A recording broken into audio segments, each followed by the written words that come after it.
In the last class, we started about the chi-square distribution. As I told you, chi-square distribution having two applications. One is to test the independence, second one is the goodness of fit. We have seen in the previous class one example of how to test independence of the two variables. In this class, we will continue with that. We will take another example, we will solve with the help of Python, then we will go for another application of chi-square test, that is the goodness of fit. So, agenda for this lecture is using Python to test the independence of the variables. We will start another new topic, that is application of chi-square distribution on testing the goodness of fit. First we will test the Poisson distribution. This is an example, a record of 50 students studying say ABN school is taken at random. The first 10 entries are shown like this. Why I have taken this example is, in the previous lecture we have got the contingency table directly. The contingency table is given to you. Once the contingency table is given, finding observed frequency and expected frequency, then finding chi-square calculated values are very simple. But in practical, the chi-square distribution will not be given to you directly, only a Excel data file or some file from database will be given. You have to form the contingency table. After forming the contingency table, then you should go for chi-square test. So, in this example, I have taken one hypothetical problem. There are 1, 2, 3, 4, 5, 6, 7 variables are there.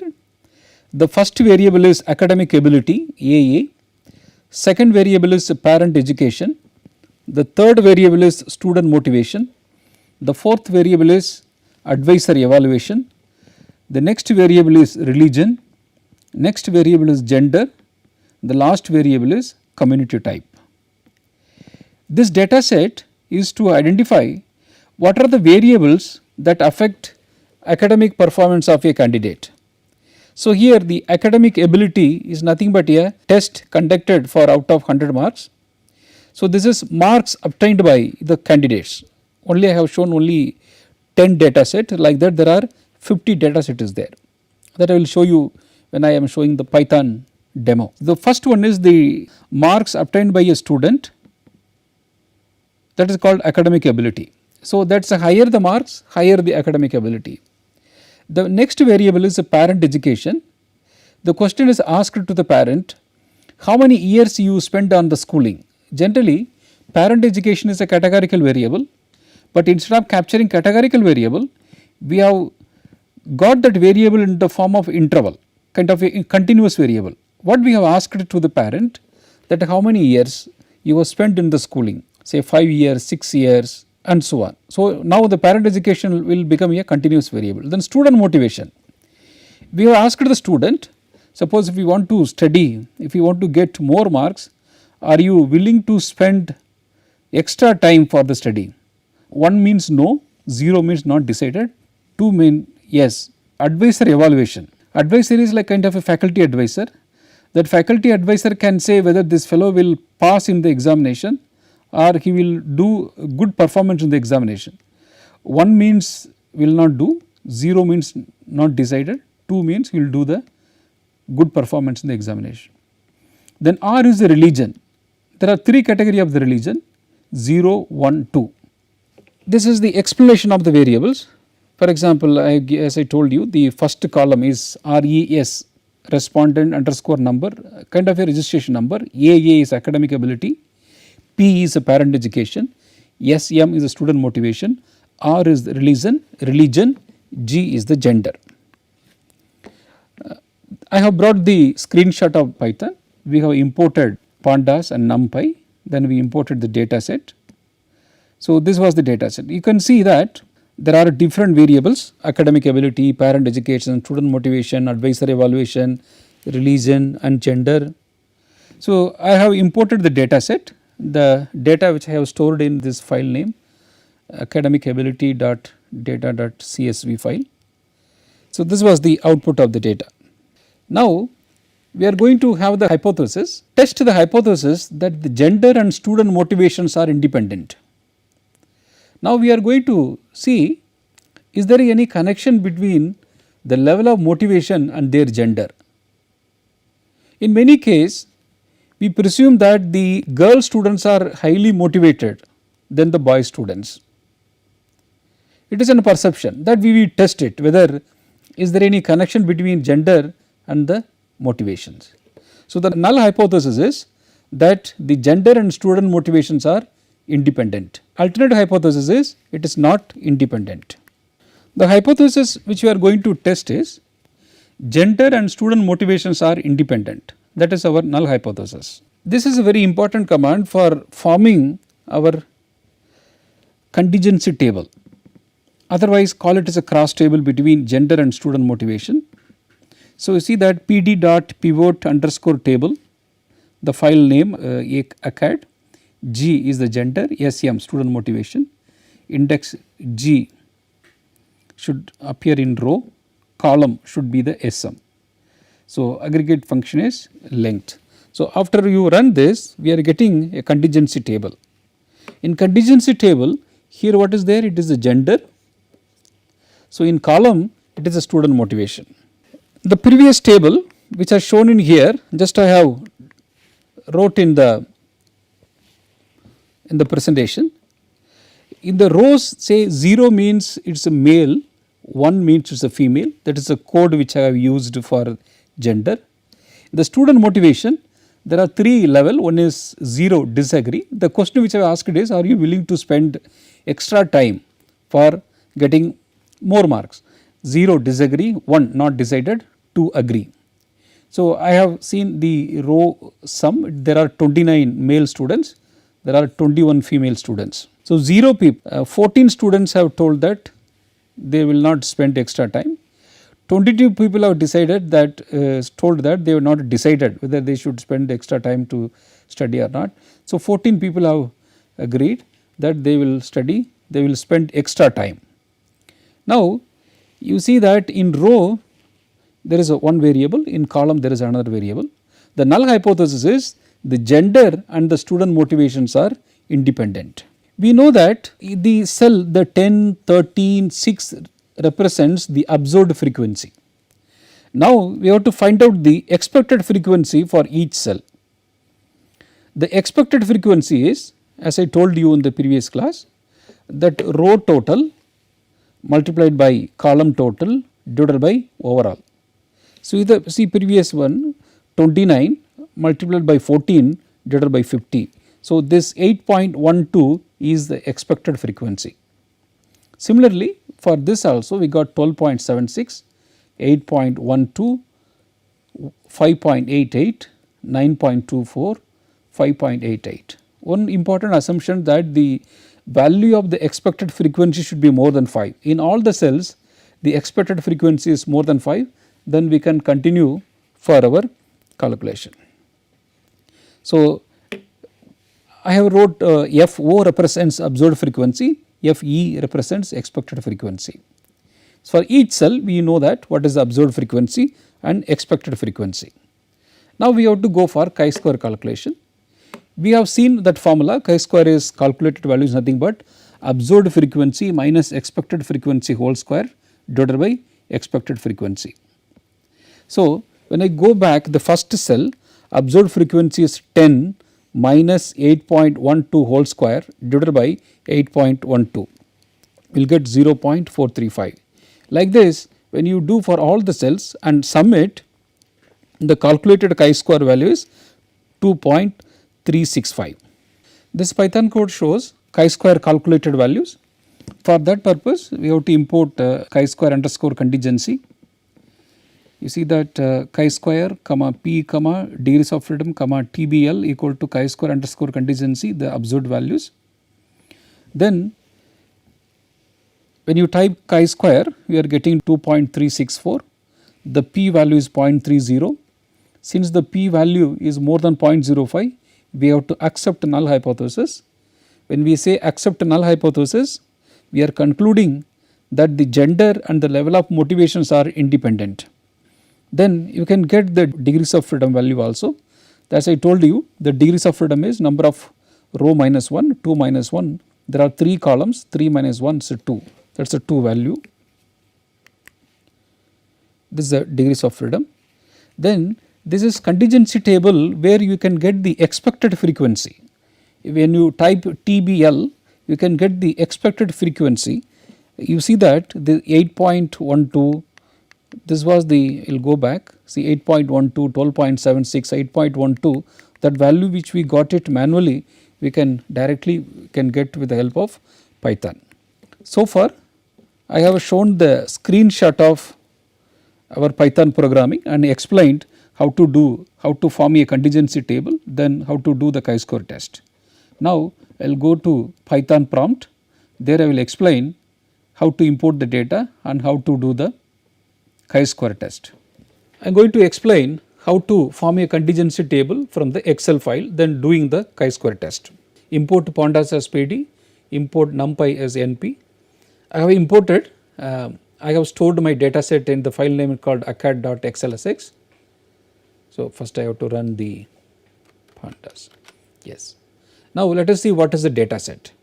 That data set, you see that there are 49 plus 0, there are 50 data set is there. That is the respondent number, academic ability, parent education, student motivation, advisor evaluation, religion, gender and community. We are not going to consider all the variables for our calculation. We are just going to consider only the gender and the student motivation. Okay. Then we will form a contingency table for that. This is OBS PD dot pivot underscore table academic ability, that is the file name, column G and student motivation, and the index in row I need to have the G value, that is the gender value, in column I need to have the student motivation value. So when I see this data set, you see that the output shows that directly I am getting contingency table, because when I am explaining theory, what happened, the contingency table is given to you, but many time that will not the case. The data may be in some other format, you have to create a contingency table before doing the chi-square test. So this command is helping in Python, this command is helping us to form the contingency table and it saves lot of our time. So this was the contingency table. There is the value in the cell represents the observed frequency. So what this 10 represents, when the student level of motivation is 0, the 0 represents male. This is the 10 is our observed value. Then import chi-square contingency library. Then we will write chi-square comma p comma degrees of freedom comma TBL equal to chi-square contingency this OBS. This OBS is where our contingency table is stored. So when you run this, now the contingency table was run. Now we want to know the chi-square value. The chi-square value is 2.36. This was the chi-square calculated value. Then we can know the p value. The p value is 0.30. Look at the p value which is more than 0.05. So we have to accept our null hypothesis. When I say accepting null hypothesis, I am concluding that the gender and the student motivations are independent. There is no connection between the gender and the level of motivation for the student. So we can get to know the degrees of freedom also directly with the help of this command DYF. And then TB1, this give you your expected frequency. If you are doing manually, you can compare this expected frequency. So this was the answer which I have shown in my presentations. So far we have seen the first application of chi-square distribution, that is test of independency. Now we are moving into another application, that is testing goodness of fit. What is the meaning of goodness of fit? Many times when we collect the data, we have to know what distribution this data follows. So the chi-square test is helping us to find out, to know what is the distribution this data follows. First we will take an example of Poisson data, then we will check this whether this data follow Poisson distribution or not. What is the chi-square goodness of fit test? Chi-square goodness of fit test compares expected frequencies of categories from population distribution to the observed frequencies from the distribution to determine whether there is a difference between what was expected and what was observed. So what we are going to do, as usual, we are also going to see expected frequencies and observed frequencies. We are going to see is there any difference, is there not. The formula is same, the chi-square value is observed frequency minus expected frequency whole square divided by expected frequency. The degrees of freedom, this is different from previously what we have seen. In contingency table, the degrees of freedom is number of rows minus number of column. Here the degrees of freedom is k minus 1 minus p. The degrees of freedom is k minus 1 minus p, where the k is number of categories, number of observations, we can say number of categories. Here p is number of parameter estimated from the sample data. The number of parameters you should know in advance. For example, if it is a uniform distribution, parameter is 0. If it is a Poisson distribution, the parameter is 1, that is only the lambda value. If it is a normal distribution, the parameter is 2, because normal distribution is having 2 parameter, one is mean and variance. Now let us follow some steps to test the goodness of fit of a given data set. Now assume that some data set is given to you. We are going to test whether this data set follow Poisson distribution or not. The first step is set up the null and alternate hypothesis. What is a null hypothesis? Population has a Poisson probability distribution. What is the alternate hypothesis? Population does not have the Poisson distribution. Here one important point you have to see, so far whenever we see the null hypothesis, we say that then the term not will appear in the null hypothesis, but only in the goodness of fit test it is the reverse. You see that the given data follow Poisson distribution, that should be our null hypothesis. Alternative hypothesis is the data, the population does not have a Poisson distribution, it is the just reverse of that. For all kind of hypothesis testing, the word not will appear in null hypothesis. Only for the goodness of fit test, the word not will appear in your alternate hypothesis. This is one important difference that you have to remember. Select a random sample and record the observed frequency, call it as Fi, from each value of the Poisson random variable. Compute the mean number of occurrences mu, because we should know the parameter of Poisson distribution mu. Compute the expected frequency of occurrences, that is the Ei, for each value of the Poisson random variable. Then compute the value of test statistics. This is as usual, observed frequency minus expected frequency whole square divided by expected frequencies. Remember here also the value of expected frequency should be 5 or more. If the expected frequency is not 5 or more, you have to collapse certain intervals and you have to make it so that the expected frequency is 5 or more. We will see that example also here. There are two ways for rejection rule, p value approach.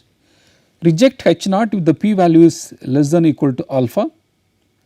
If you are following critical value approach, reject H naught if the chi-square calculated value is greater than your chi-square critical value which you got from the table, where the alpha is significance level and there are k minus 2 degrees of freedom. You should remember how this k, because it has come k minus 1 minus p, because Poisson distribution having one parameter, only mean is the parameter for the Poisson distribution. So the value of p is 1, so it has become k minus 2. We will take an example. See parking garage example. In studying need for an additional entrance to a city parking garage, a consultant has recommended an analysis. Consultant has given some solution. That approach is applicable only in situations where the number of cars entering during a specified time period follows Poisson distribution. Since the consultant has given some solution, that can be implemented only if the arrival follow Poisson distribution. A random sample of 100 1-minute time intervals resulted in customer arrival listed below. A statistical test must be conducted to see if the assumption of a Poisson distribution is reasonable. So what is given? A number of arrival is given, the frequency is given.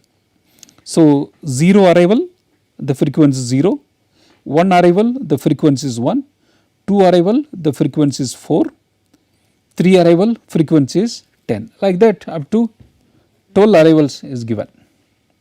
We will form the hypothesis. What is the null hypothesis? Number of cars entering the garage during 1 minute interval is Poisson distributed. Alternative hypothesis is number of cars entering the garage during a 1 minute interval is not Poisson distributed. You see that this is different from our traditional way of making null hypothesis. Generally the term not will be there in the null hypothesis, but here where the goodness of fit test, the term, the word not will appear in our alternate hypothesis. This is the Python code which I have taken the screenshot. Import SciPy, import chi-square, import Poisson. The data set is I have kept in the file name called p underscore distribution. This was the arrival, this is the actual frequency. Otherwise we can call it as observed frequency. The next term, we should know mean of the data set. Estimate of Poisson probability function. See the total arrival, the mean formula, we know that the same simple formula, mean is mean mu equal to sigma fn divided by sigma f. So f is the frequency, n is the number of arrivals. So 0 into 0 plus 1 into 1, like that there will be a value will be 600. So sigma f when I go back, you see that this frequency, when you add this frequency, that will be 100. So that value is 6. So the 6 is the your mean. We know that our formula, traditionally what is our formula? So the formula is e power minus mu power x, otherwise some people call it as lambda, e power minus lambda and lambda power x divided by x factorial. So here mu is your 6, so 6 to the power x, e to the power minus 6 divided by x factorial. Now what we have to do? We have to substitute these x values. Then after, if you substitute these x values, you will get a theoretical frequency. So when x equal to 0, f of x is, when you substitute in this equation, when x equal to 0, 6 to the power 0, e to the power minus 6 divided by 0 factorial, that is 1. So e to the power minus 6 is this 0.0025. This is a probability value. We want to know in terms of frequency. So that has to be multiplied by n is 100. When you substitute x equal to 1 in this equation, 6 to the power 1, e to the power minus lambda divided by 1 factorial, you will get 0.0149, then multiplied by n. So this value will give you the theoretical frequency of our Poisson distribution. Like that we have to have up to 12. You see that here the theoretical frequency, when you look at this 0, 1, 2, these values, see that this is less than 5, so this has to be added, this also less than 5. So these 3 groups has to be grouped. The same way you see that this is 6.8, here what is happening, these values are less than 5. So these values has to be clubbed so that the expected frequency is 5, that is what we have done that one. Okay. So we got the observed frequency, we got that mean value, then for each x value we got our expected frequency value by using the for loop. Okay. So then we will do round off, this was our rounded value using Python. When you look at this 0.25, you go back 0.25, 1.49, you will get the exact the same value. Now we are going to have only 2 columns, one is observed frequency, next one is expected frequency. You see that 0 or 1 or 2, so that are clubbed so that the expected frequency is more than 5. Similarly 10, 11, 12, these are grouped together so that the expected frequency is 8.39, otherwise it will become less than 5. Now how many number of intervals is there? 1, 2, 3, 4, 5, 6, 7, 8, 9 interval is there. Now this is observed frequency, expected frequency. Now, if you directly you can run this command, that is scipy dot stats dot chi-square observed frequency minus expected frequency, that we are getting 3.27, the p value is 0.911, that is more than 0.05. So, we have to accept a null hypothesis. When we accept a null hypothesis, we are concluding that the given arrival pattern follow Poisson distribution. You see that for rejection rule, when alpha equal to 0.05, k, we got k equal to 9, as I told you, because 9 interval, I am going back, I will explain 1, 2, 3, 4, 5, 6, 7, 8, 9 interval, that is why here k equal to 9. P is the number of parameter, as we know that Poisson distribution having only one parameter. So, it is 9 minus 1 minus n, so 7 degrees of freedom. For 7 degrees of freedom, when alpha equal to 0.05, we can get the chi-square table value is 14.06.